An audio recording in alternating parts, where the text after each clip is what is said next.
I am Dr. P.K. Julka. I am Senior Director of Max Daycare Center at Lajpat Nagar.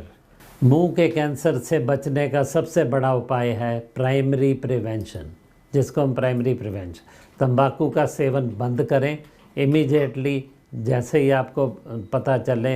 हम हमेशा ये कहते रहें कि तंबाकू का सेवन ना करें किसी प्रकार से, और जो कर रहा हो उसके सामने भी ना बैठें, क्योंकि पैसिव स्मोकिंग जिसे हम कहते हैं, एक आदमी सिगरेट पी रहा है इस कमरे में सपोज़, तो उसका धुआं दूसरे लोग भी ले रहे हैं, तो वो पैसिव स्मोकिंग होती है, उसको भी कैंसर होने की संभावना है।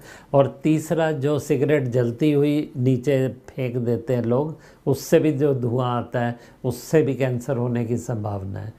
चौथा, जो हम ये सारा धुआं करते हैं, अगरबत्तियाँ जलाते हैं, वो जलाते हैं, उसका जो धुआं होता है, या अंगीठी रख के जो खाना पकाते हैं, उसका जो धुआं होता है, वो धुएँ से भी कैंसर होने की संभावना होती है। Thank you very much.